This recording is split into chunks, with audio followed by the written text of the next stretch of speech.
Hello everyone, welcome to Nafi the Educator. It's me Nafi. എല്ലാവർക്കും മക്കളെ Nafi the Educator എന്ന എൻ്റെ YouTube ചാനലിലേക്ക് സ്വാഗതം. 9ാം ക്ലാസ്സിൽ ഓണം എക്സാമിൻ്റെ സോഷ്യൽ സയൻസിൽ ഏറ്റവും ഇമ്പോർട്ടൻ്റ് ആയിട്ട് പഠിക്കേണ്ട ടോപ്പിക് ഏതൊക്കെയാണ് നമ്മൾ പറയാൻ പോകുന്നത്. അപ്പോൾ അതിനുവേണ്ടി നിങ്ങൾ ആദ്യം 2-3 കാര്യങ്ങൾ കമൻറ്റ് ചെയ്യണം. ഒന്നാമത്തെ കാര്യം, നിങ്ങൾക്ക് സോഷ്യൽ സയൻസിൽ ഹിസ്റ്ററി ആണോ ജോഗ്രഫി ആണോ പഠിക്കാൻ ബുദ്ധിമുട്ട്. രണ്ടാമത്തെ കാര്യം, നിങ്ങൾക്ക് ഓരോ സബ്ജക്റ്റിലും എത്ര ചാപ്റ്റേഴ്സ് എടുത്തു കഴിഞ്ഞിട്ടുണ്ട്. മൂന്നാമത്തെ കാര്യം, നിങ്ങൾ ഈ എടുത്ത ചാപ്റ്റേഴ്സിൽ ഏതൊക്കെ നിങ്ങൾ പഠിച്ചിട്ടുണ്ട്. ഈ 3 കാര്യങ്ങൾ നിങ്ങൾ എന്ത് ചെയ്യുക, ഒന്ന് കമൻറ്റ് ചെയ്യുക കേട്ടോ. അപ്പോൾ നമുക്കറിയാം ഹിസ്റ്ററിയിൽ നിന്ന് 1, അതേപോലെ തന്നെ 2, 4 എന്നീ ചാപ്റ്റേഴ്സാണ് എന്തിനുള്ളത്, ഓണം എക്സാമിനുള്ളത്. 1, 2, 4 എന്നീ ചാപ്റ്റേഴ്സാണ് നിങ്ങൾക്ക് എന്തിനുള്ളത്, ഓണം എക്സാമിനുള്ളത്. അപ്പോൾ ഓണം എക്സാമിന് ഹിസ്റ്ററിയിൽ നിന്ന് 1, 2, 4 ചാപ്റ്റേഴ്സാണ്.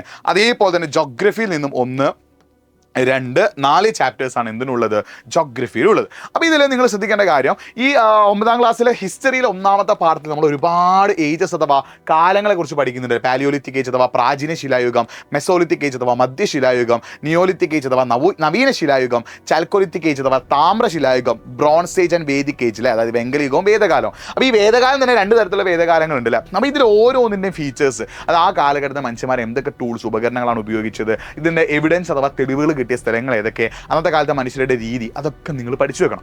ഈ ഓരോ കാലത്തിലെയും അവർ ചെയ്തിരുന്ന കാര്യങ്ങൾ കറക്റ്റായിട്ട് പഠിച്ചു വെക്കണം. ഈ വേദകാലം തന്നെ 2 ഉണ്ട്, അതിനെക്കുറിച്ച് നിങ്ങൾ പഠിച്ചു വെക്കണം. ഇതുമായിട്ട് ബന്ധപ്പെട്ട കാര്യങ്ങളൊക്കെ എന്ത് ചെയ്യാം, എക്സാമിന് ചോദിക്കാം. ഇനി നമ്മൾ ജോഗ്രഫിയിലേക്ക് വരികയാണെങ്കിൽ ക്ലാസിഫിക്കേഷൻ ഓഫ് നോർത്തേൺ മൗണ്ടൻസിലെ ജോഗ്രഫിയിലെ 1ാമത്തെ പാഠം റൂഫ് ഓഫ് ദി വേൾഡ് അഥവാ ലോകത്തിന് മേൽക്കൂരയിൽ classification of northern mountain, trans Himalaya, Himalaya, eastern ഹൈലൻഡ്സിലെ അതിനെക്കുറിച്ച് പഠിക്കണം. ഒറിജിൻ ഓഫ് ഹിമാലയ, ഹിമാലയം എങ്ങനെയാണ് ഉണ്ടായത് നിങ്ങൾ കാര്യം പഠിക്കണം.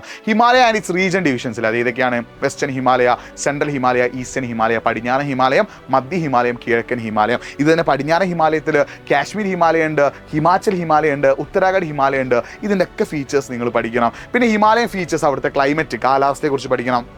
അവിടുത്തെ സോയിൽ, മണ്ണിനങ്ങളെ കുറിച്ച് പഠിക്കണം. ഹിമാലയൻ ടൂറിസം വളരെ ഇമ്പോർട്ടൻ്റ് ആണ്. അത് നിങ്ങൾ നിർബന്ധമായിട്ടും എന്ത് ചെയ്യണം, പഠിച്ചിരിക്കണം. ഇനി നമ്മൾ ഹിസ്റ്ററിയിലെ 2ാമത്തെ ചാപ്റ്ററിലേക്ക് പോകുകയാണെങ്കിൽ അവിടെ ജൈനിസം ആൻഡ് ഡോക്ട്രിൻസ് അല്ലെ, ജൈനമതവും അതിൻ്റെ സിദ്ധാന്തങ്ങളെക്കുറിച്ച് നിങ്ങൾ പഠിക്കണം. ബുദ്ധിസം ആൻഡ് പ്രിൻസിപ്പിൾസ് അല്ലെ, ബുദ്ധമതവും അതിൻ്റെ തത്വങ്ങളെക്കുറിച്ചും പഠിക്കണം. മഹാജനപദാസിനെ കുറിച്ച് പഠിക്കണം. മഗധയെക്കുറിച്ച് പഠിക്കണം. മൗര്യൻ ഡൈനാസ്റ്റി അഥവാ മൗര്യ രാജവംശത്തെക്കുറിച്ച് പഠിക്കണം. അശോകനും ദമ്മയുമായിട്ടുള്ള ബന്ധപ്പെട്ട കാര്യങ്ങൾ പഠിക്കണം. അലക്സാണ്ടർ എത്തിയതിനു ശേഷം ഉണ്ടായിട്ടുള്ള മാറ്റങ്ങളെക്കുറിച്ചിട്ടും പഠിക്കണം. ഇത്രയുമാണ് നിങ്ങൾ ഹിസ്റ്ററിയിൽ 2ാമത്തെ ചാപ്റ്റർ പഠിച്ചു വെക്കേണ്ടത് കേട്ടോ. ഇനി നിങ്ങൾ ജോഗ്രഫിയിലെ 2ാമത്തെ ചാപ്റ്ററിലേക്ക് വരികയാണെങ്കിൽ formation of Indo Gangetic Brahmaputra plain, Sindhu Ganga Brahmaputra സമതലത്തിന്റെ രൂപീകരണം എങ്ങനെയാണെന്ന് പഠിക്കണം. പിന്നെ region divisions of Indo Gangetic Brahmaputra പ്ലെയിനിൽ, അതായത് ഗംഗാ സമതലം, ബ്രഹ്മപുത്ര സമതലം, അങ്ങനെ ഓരോരോ സമതലങ്ങളുണ്ടല്ലോ, അതിനെക്കുറിച്ച് നിങ്ങൾ എന്ത് ചെയ്യണം, പഠിച്ചിരിക്കണം.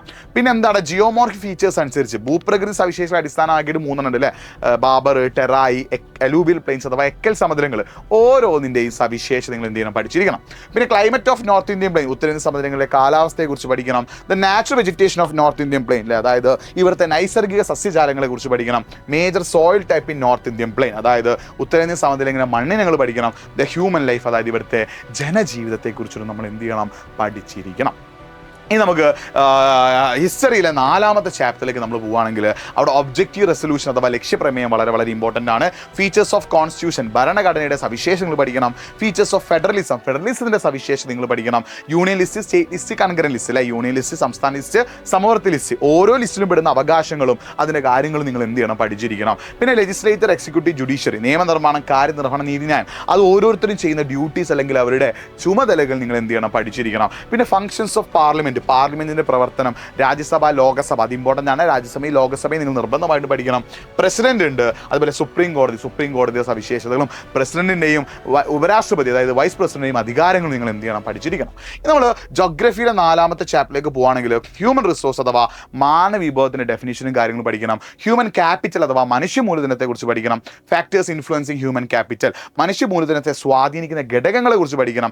എഡ്യൂക്കേഷൻ, ഹെൽത്ത്, മൈഗ്രേഷൻ, വിദ്യാഭ്യാസം, ആരോഗ്യം, കുടിയേറ്റം, ഇത് 3ൻ്റെയും സവിശേഷതകൾ നിങ്ങൾ എന്ത് ചെയ്യണം, പഠിച്ചിരിക്കണം. Challenges face by human capital formation, മനുഷ്യ മൂലധന രൂപീകരണം നേരിടുന്ന വെല്ലുവിളികളെ കുറിച്ച് നിങ്ങൾ എന്ത് ചെയ്യണം, പഠിച്ചിരിക്കണം. ഇത്രയുമാണ് നമുക്ക് എന്ത് ചെയ്യാനുള്ളത്, ജോഗ്രഫിയിലെ 4ാമത്തെ ചാപ്റ്ററിൽ പഠിക്കാനുള്ളത്. അതായത് ഇത്രയും ടോപ്പിക്ക് നിങ്ങൾ വൃത്തിക്ക് പഠിക്കുകയാണെങ്കിൽ, ഈ ടോപ്പിക്ക് വരുന്ന കാര്യങ്ങളൊക്കെ നിങ്ങൾ അടിപൊളിയായിട്ട് പഠിക്കുകയാണെങ്കിൽ മക്കളെ നിങ്ങൾക്ക് ഓണം എക്സാമിന് എന്ത് കിട്ടും, ഫുൾ മാർക്ക് നേടാനോ. അപ്പോൾ സമയമുണ്ട്, ഇനി 1 മാസം സമയമുണ്ട്. ഈ 1 മാസം ഒരു കൃത്യമായ ചിട്ടയോടുകൂടി കൃത്യമായ പ്ലാനിങ്ങോടുകൂടി നിങ്ങൾ ജില്ലായിട്ട് പഠിക്കാൻ തയ്യാറാണെങ്കിൽ, അടിപൊളിയായിട്ട് നിങ്ങൾ പഠിക്കാൻ തയ്യാറാണെങ്കിൽ നിങ്ങളെ തേടി ഏറ്റവും ബെസ്റ്റ് റിസൾട്ട് വരും, നിങ്ങളെ തേടി ഏറ്റവും മികച്ച മാർക്ക് വരും. അപ്പോൾ നല്ല രീതിയിൽ പഠിക്കാൻ തയ്യാറാവുക, അടിപൊളിയായിട്ട് പഠിക്കാൻ തയ്യാറാവുക.